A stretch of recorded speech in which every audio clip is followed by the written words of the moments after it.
En la dieta, la grasa que se llega a absorber y los lípidos que son sintetizados por el hígado y el tejido adiposo deben de poder transportarse entre los diversos tejidos y órganos para su utilización y almacenamiento. Pero dado que los lípidos son insolubles en agua, se necesitan de precauciones especiales para el transporte de lípidos en la sangre. Pero esto se resuelve al asociar lípidos no polares como el triacilglicerol y los esteres de colesterol con lípidos y proteínas anfipáticos para hacer lipoproteínas que sean miscibles en agua. Ahora bien, las lipoproteínas se identifican en cinco grupos principales. El primer grupo son los kilomicrones. Estos son derivados de la absorción intestinal de triacilglicerol y otros lípidos. El segundo grupo son las lipoproteínas de muy baja densidad, también conocidas como VLDLs. Estas son derivadas del hígado para la exportación de triacilglicerol. Después tenemos a las lipoproteínas de densidad intermedia, también conocidas como IDLs, y estas son el producto del catabolismo parcial de las VLDLs. Después tenemos a las lipoproteínas de baja densidad, también conocidas como LDLs, que representan una etapa final en el catabolismo de VLDL. Y por último tenemos a las lipoproteínas de alta densidad. Estas son conocidas como HDL y estas son comprendidas como en el transporte de colesterol y en el metabolismo de LDL y de kilomicrones. Algunas de estas serán importantes para las explicaciones más adelante. Las lipoproteínas tienen un centro lipídico no polar que consta principalmente de triacilglicerol y de éster de colesterol, y este está rodeado por una capa superficial única de moléculas de fosfolípido anfipático y de colesterol. Estas se encuentran orientadas de modo que sus grupos polares miren hacia afuera, hacia el medio acuoso, como en la membrana celular y también como se puede apreciar en la imagen. Ahora bien, la porción proteínica de una lipoproteína se conoce como apolipoproteína o apoproteína, y esta constituye cerca del 70% de algunas HDLs y tampoco como del 1% en los kilomicrones. Ahora bien, entonces, las apolipoproteínas es una proteína que se llega a unir a los lípidos que se encuentran en la sangre para favorecer el transporte de estos en los compartimientos intravascular y extravascular. Ahora bien, una o más apolipoproteínas están presentes en cada lipoproteína. La abreviatura generalmente es APO, seguido por la letra A, B, C, etc. Algunas apolipoproteínas son integrales y no se pueden eliminar, como por ejemplo la ApoB, mientras que otras están unidas a la superficie y están libres para transferir a otras lipoproteínas, como por ejemplo la ApoC y la ApoE. Como por ejemplo, en la estructura del kilomicrón tenemos unidas a varias apolipoproteínas. En el torrente sanguíneo podemos encontrar diferentes tipos de lipoproteínas. En este caso son 5 y son los que podemos observar en la parte inferior. En el caso de los kilomicrones, estos son lipoproteínas más grandes, sin embargo menos densas. Estas se llegan a formar en la mucosa intestinal y llegan a la sangre a través del sistema linfático.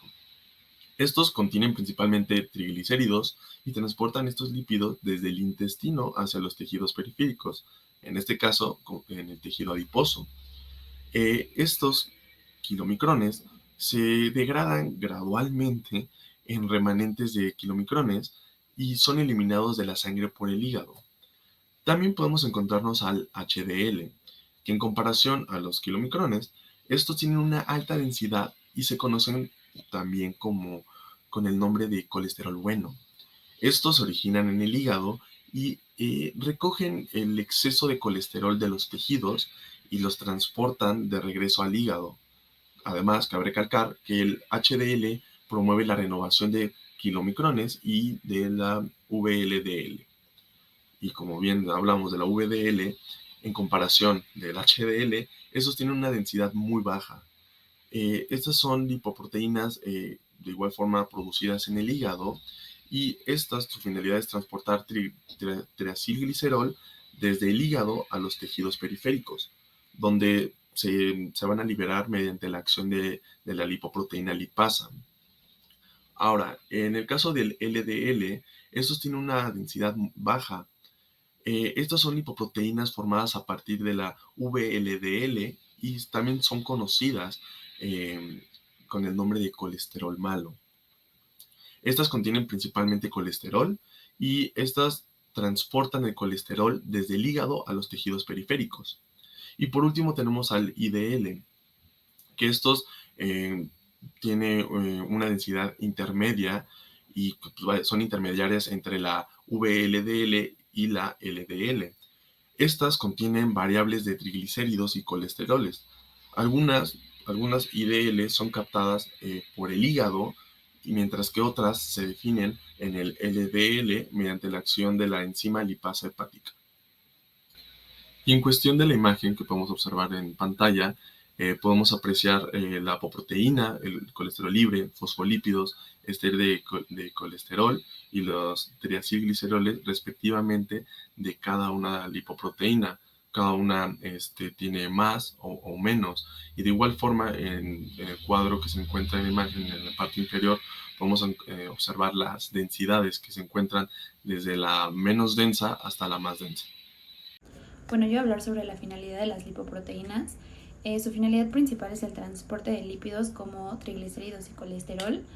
Los lípidos, al ser moléculas insolubles en agua, van a necesitar asociarse a una proteína para que éstas puedan moverse en el medio acuoso de la sangre. Las lipoproteínas van a ser las encargadas de cumplir esta función al encapsular a los lípidos en su interior, formando partículas que van a ser solubles en agua. Las lipoproteínas van a desempeñar diferentes roles en el transporte de los líquidos. El primero va a ser el transporte de triglicéridos, y las lipoproteínas encargadas de llevarlo a cabo van a ser los kilomicrones y los VDL. Estas lipoproteínas van a liberar a los triglicéridos en los tejidos periféricos, donde se van a utilizar como fuente de energía, o van a ser almacenados en el tejido adiposo.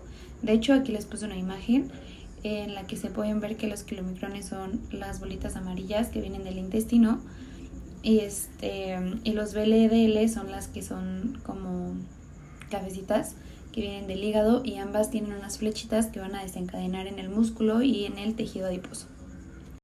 Bueno, el segundo transporte es el transporte del colesterol. Este va a ser esencial para varias funciones celulares, y las lipoproteínas encargadas de realizar este transporte van a ser la LDL, que lo va a transportar desde el hígado hacia los tejidos periféricos, en donde se va a utilizar para diferentes funciones como la síntesis de hormonas, la formación de membranas celulares o para otras funciones metabólicas. Y por otro lado vamos a tener a la HDL, que va a ser la encargada de recoger el exceso de colesterol de los tejidos y lo va a regresar al hígado para su eliminación o para su reciclaje. Y de hecho en la imagen se puede ver que las lipoproteínas LDL son las que están como en color azul, que de hecho tiene una flechita que dice colesterol. Y abajo vamos a tener a las HDL, que están en color rojo, que de hecho van a tener una flecha gris que dice cholesterol return, que va a ser pues el regreso del colesterol al hígado para su reciclaje o eliminación.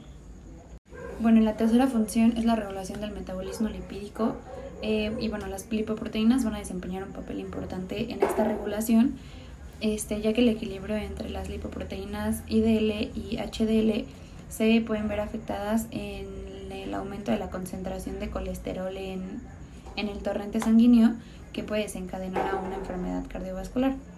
Tener altas concentraciones de IDL es considerado como un riesgo a nuestra salud. Sin embargo, el tener altas concentraciones de HDL es considerado como algo beneficioso para nuestro sistema cardiovascular. Y pues bueno, en resumen, las lipoproteínas van a permitir el transporte de lípidos por el torrente sanguíneo, facilitando su distribución a los tejidos que los necesitan y su eliminación o su reciclaje cuando estos ya no se necesitan. Además que van a desempeñar un papel importante en el metabolismo y en la regulación del colesterol en el organismo. Muy bien, yo voy a explicar el por qué las lipoproteínas conocidas como la HDL y la VLDL también son conocidas como el colesterol bueno y el colesterol malo. El colesterol bueno, también siendo la HDL, es la lipoproteína de alta densidad. Por otra parte, el colesterol malo incluye la VLDL, la lipoproteína de muy baja densidad, y la LDL, la lipoproteína de baja densidad. ¿De qué se encargan estas lipoproteínas? Transportan el colesterol a distintas partes del cuerpo y tienen distintas funciones específicas, pero en concreto transportan el colesterol. Muy bien, ¿en qué se diferencian? La HDL transporta el colesterol de los tejidos periféricos del cuerpo hacia el hígado. Después el hígado, con este colesterol, hace ácidos biliares y estos ácidos biliares luego son desechados en forma de heces, haciendo un sistema de control del colesterol en el cuerpo. Por otra parte, la VLDL y la LDL transportan el colesterol hacia los tejidos del cuerpo, esto siendo el tejido adiposo, el músculo, etc. Muy bien. Si solo tienen funciones de transporte estas lipoproteínas, ¿por qué son consideradas colesterol bueno y colesterol malo? Para comenzar, la VLDL y la LDL son el colesterol malo. Estas normalmente sí pueden ser degradadas por las células y de hecho este es un sistema de control de colesterol, la degradación del VLDL y de la LDL en las células. ¿Cómo lo hacen las células? Las células lo que hacen es que tienen unos receptores de VLDL y de LDL, lo cual permite que se acoplen y comiencen a degradarlas, lo cual, pues, esto hace que disminuya los niveles de colesterol. Bueno, en sí que se controlen. Lo malo es de que cuando hay una gran cantidad de colesterol en el cuerpo, la síntesis de estos receptores de VLDL y de LDL en la célula está totalmente inhibida. Por lo tanto, la concentración de VLDL y de LDL va a aumentar increíblemente, causando enfermedades cardiovasculares. Por otra parte, la HDL disminuye los riesgos de estas enfermedades debido a que lo único que hace es transportar el colesterol hacia el hígado y después va a hacer ácidos biliares y lo desecha. Por lo tanto, es un control muy, muy bueno de colesterol. Es por eso que este es conocido el colesterol bueno, debido a que no hace ningún daño. De hecho, es un gran sistema de desecho de colesterol y la VLDL y la LDL son acusadas de ser colesterol malo debido a que cuando se acumulan, entonces por lo tanto causan enfermedades cardiovasculares. El Orlistat es un fármaco que se utiliza para el tratamiento de la obesidad. Este actúa inhibiendo la enzima lipasa pancreática, que normalmente descompone los triglicéridos en ácidos grasos y monoglicéridos en el intestino, lo que limita la absorción de grasas en el organismo. Y como resultado de consumo del Orlistat, este puede disminuir la cantidad de triglicéridos en una persona. Y bueno, las lipoproteínas encargadas de transportar a los triglicéridos van a ser los kilomicrones. Al tener una disminución en la absorción de grasas por el consumo del fármaco Orlistat, va a disminuir la concentración de triglicéridos y por lo tanto va a disminuir la concentración de kilomicrones, ya que no se va a necesitar pues tantos, no se van a necesitar transportar tantos triglicéridos, porque no van a haber tantos.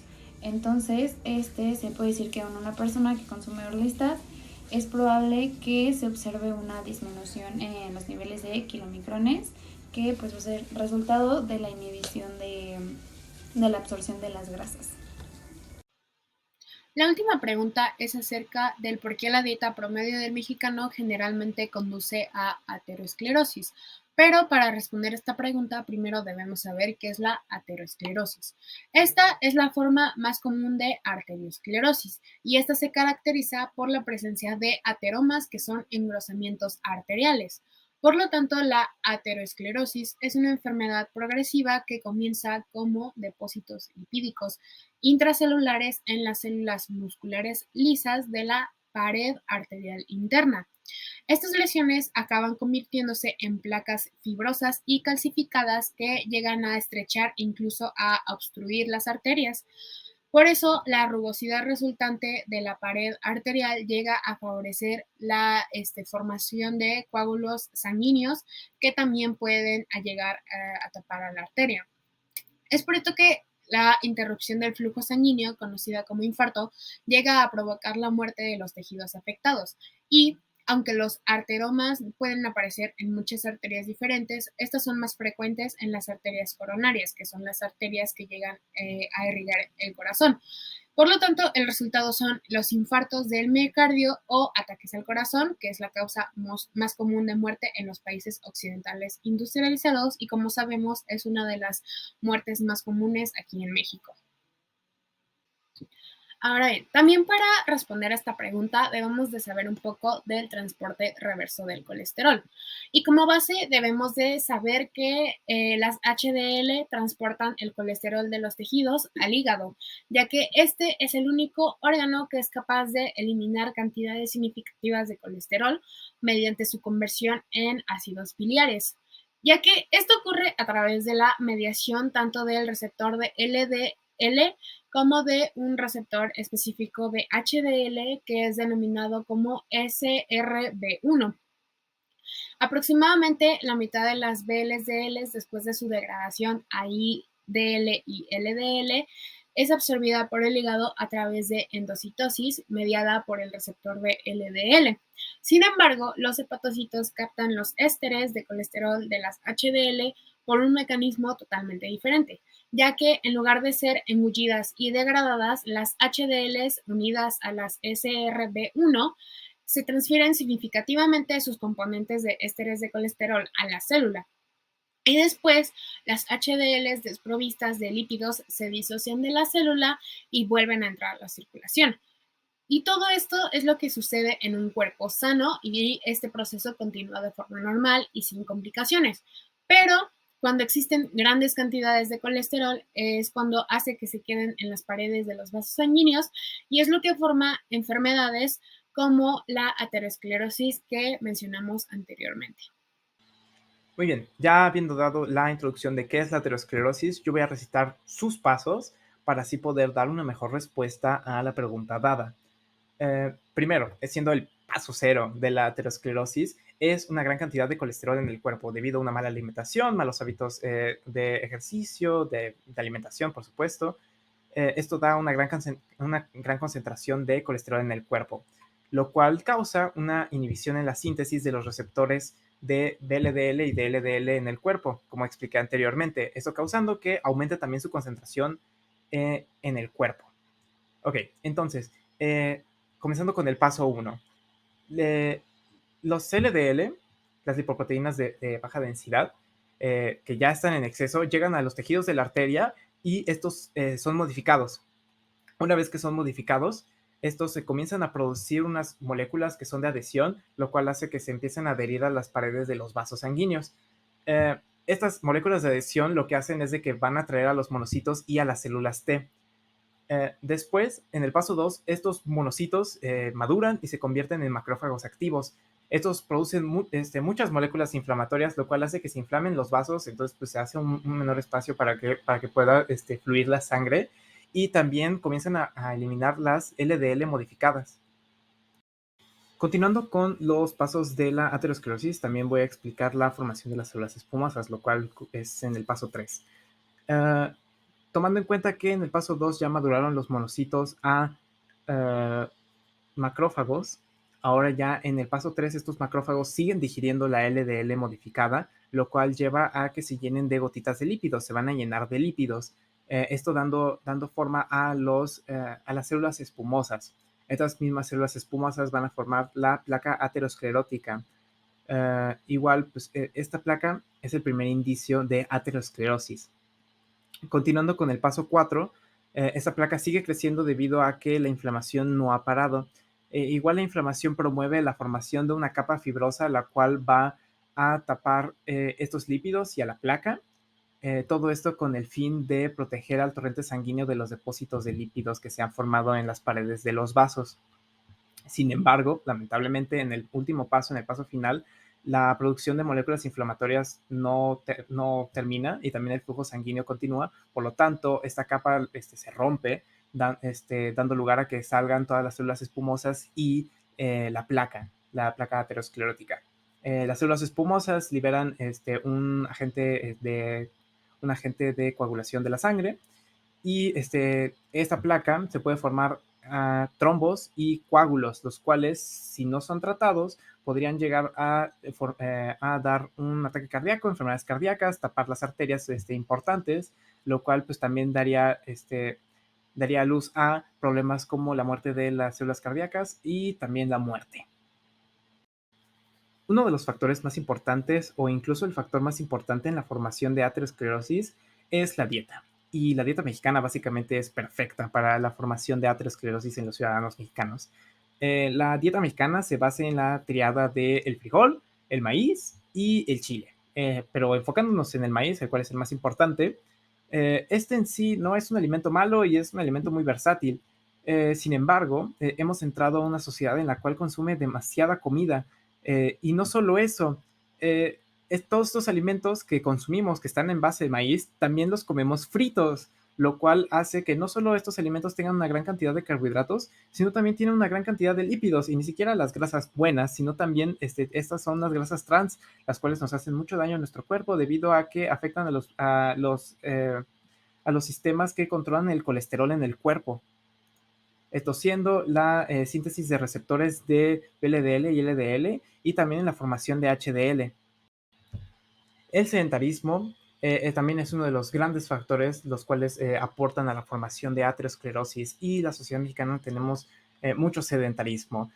Muy bien, el estilo de vida de los mexicanos está lleno tanto de movilidad como sedentarismo. Mucha gente está sentada todo el rato y mucha gente está moviéndose todo el rato, pero el problema con que se estén moviendo todo el rato es que no tienen tiempo. Por lo tanto, buscan alternativas de comida, estas siendo los puestos de comida donde venden garnachas, tlacoyos, gorditas, todos estos alimentos a base del maíz y que también están fritos. Entonces, estos alimentos son baratos, son ricos y también te ahorran mucho tiempo, lo cual los mexicanos consumimos muchísimo debido a que tenemos una vida también muy agitada.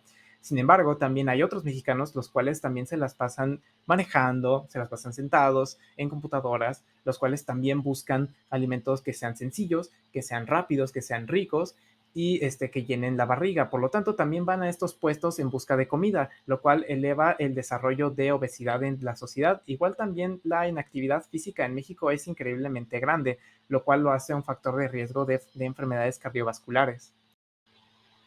Muy bien, ya dejamos una base con toda la información que detallamos. Ahora vamos a concluir y a responder la pregunta: ¿por qué la dieta promedio del mexicano conduce a aterosclerosis? Primero, el mexicano consume una dieta demasiado rica en carbohidratos y lípidos, lo cual hace que sus concentraciones de acetilcoenzima A sean extremadamente altas. Esto debido a la glicólisis y a la beta-oxidación, las cuales están constantemente encendidas, produciendo acetilcoenzima A. Estas concentraciones altas de acetilcoenzima A lleva a que la síntesis de triacilgliceroles sea sumamente elevada.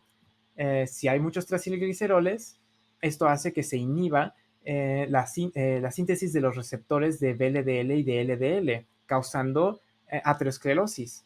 Igual otro de los factores que también es muy importante en la aterosclerosis en México es la hipercolesterolemia familiar, lo cual hace de que si un pariente tuyo ha tenido problemas coronarios o problemas con el colesterol, eso hace que su descendencia también va a estar predispuesta a tener problemas coronarios y cardiovasculares. También va a tener problemas claramente con el colesterol.